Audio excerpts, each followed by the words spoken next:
में रह गई उन्होंने कहा हमारे विधायक। उत्तराखंड में निकाय चुनाव में बीजेपी ने अब अपनी पूरी ताकत झोंक दी है। खुद मुख्यमंत्री पुष्कर सिंह धामी निकाय चुनाव के प्रचार के लिए नैनीताल पहुंचे और बीजेपी कार्यकर्ताओं में जोश भरने की कोशिश की।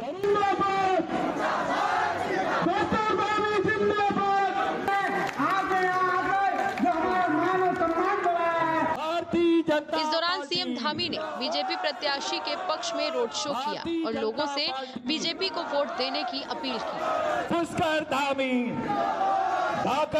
नैनीताल और भवाली नगर पालिका के अध्यक्ष पदों के उम्मीदवार जीवंती भट्ट और प्रकाश आर्य के पक्ष में जनसभा को संबोधित करते हुए सीएम ने फिर दोहराया कि वो इसी महीने प्रदेश में यूसीसी कानून लागू करेंगे। आप सबको, पूरे उत्तराखंड वासियों को एक गौरव प्राप्त हो गया है कि देश की आजादी के बाद जो बाबा साहब भीमराव अम्बेडकर जब संविधान बना रहे थे, उस संविधान में उन्होंने संविधान के अनुच्छेद 44 में उसका प्रावधान किया था कि देश के अंदर रहने वाले सभी वर्गों के लिए, सभी पंथों के लिए, सभी जातियों के लोगों के लिए एक समान कानून देश में रहने वाले सबके लिए होना चाहिए। भाइयों बहनों, बाबा साहब के सपनों को धरातल पर उतारने का काम सबसे पहले उत्तराखंड की भारतीय जनता पार्टी की सरकार ने किया है। उसका गौरव हम सब उत्तराखंड वासियों को प्राप्त होगा। और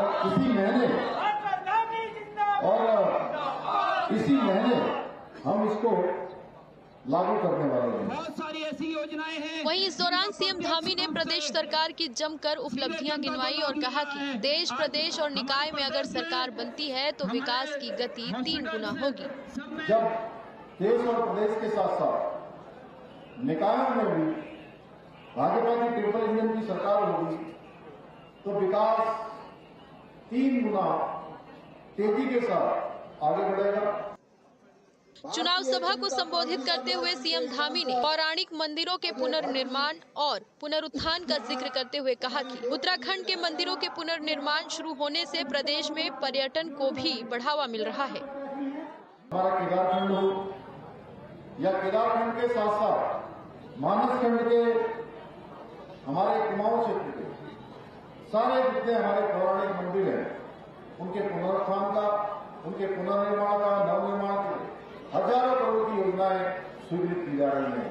हमने मंदिर माला मिशन उत्तराखंड के हमारे इस कुमाऊं क्षेत्र के सभी मंदिरों के लिए बनाया है, जिसमें पहले चरण में हमने 16 प्रमुख मंदिरों को इसके पुनर्निर्माण और नवनिर्माण के लिए उनका चयन हुआ है। भाई बहनों, इसके कारण से तेजी से हमारे पूरे क्षेत्रों में तेजी से पर्यटन बढ़ा है। आने वाले दर्शक, श्रद्धालु, तीर्थयात्री बड़ी संख्या में आज देवभूमि उत्तराखंड आ रहे हैं। स्थानीय स्तर पर भी सीएम धामी ने विकास की बात कही और नैनीताल जिले के विकास के लिए किए गए कार्यों को गिनवाया। नैनीताल शहर के 7 चौराहों का चौड़ीकरण एवं सौंदर्यीकरण का कार्य आप सबके समक्ष है, आप सब देख रहे होंगे। झील के चारों ओर रेलिंग का कार्य, नैना देवी मंदिर को मानसखंड मंदिर माला में शामिल करके उसके सौंदर्यीकरण के कार्य को भी आगे बढ़ाया जा रहा है। नैनीताल के रेमजे रोड का सुधारीकरण का कार्य, डीएम आवास तक या लोअर माल रोड के ट्रीटमेंट का कार्य, अशोक कार पार्किंग एवं तल्लीकाल कार पार्किंग हेतु भी धनराशि स्वीकृत हो गई है। नगर पालिका नैनीताल को पूर्व में 11 करोड़ एवं वर्तमान में लगभग 2 करोड़ 10 लाख रुपए की धनराशि और भी प्रदान की गई है। हम उनको जरूर। कड़कड़ाती ठंड में भी सीएम धामी की सभा में लोगों का जोश देखते बना। सीएम धामी ने नैनीताल पहुंचने पर पहले रोड शो किया और जनता से सीधे रूबरू होने की कोशिश की। वहीं जनसभा के जरिए सीएम धामी ने लोगों को अपनी उपलब्धियां और योजनाओं का जिक्र करके जनता को विकास के सुनहरे सपने दिखाए। Team news state.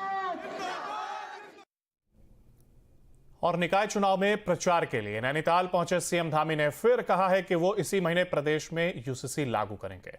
बीजेपी प्रत्याशी के समर्थन में सीएम ने नैनीताल में रोड शो भी किया है। सीएम ने जनसभा को संबोधित करते हुए कहा कि देश, प्रदेश और निकाय में सरकार होने से 3 गुना विकास होगा।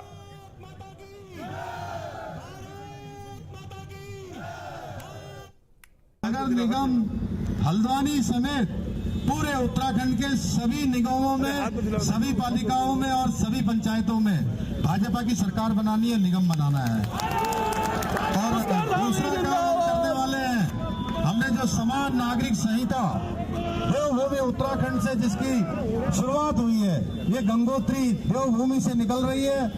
और हमने 2022 में जो उत्तराखंड की जनता के साथ वायदा किया था, जो संकल्प लिया था, जो हमने दृष्टि पत्र में जिसका उल्लेख किया था, हम अपने वायदे के मुताबिक इसी महीने हम समान नागरिक संहिता उत्तराखंड में पूरी तरह से लागू कर रहे हैं।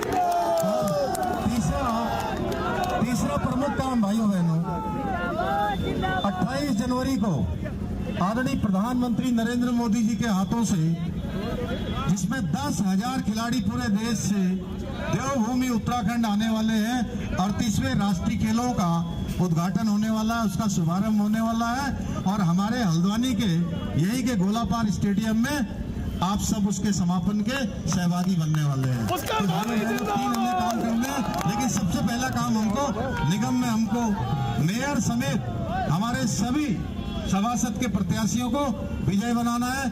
मुझे पूरा भरोसा है कि आप सब लोग जो है पूरी ताकत के साथ, और ये जोश आपका 23 तारीख को 5 बजे तक, जब तक मतदान समाप्त नहीं हो जाता है, तब तक आपका ये जोश बना रहना चाहिए। हल्द्वानी में सीएम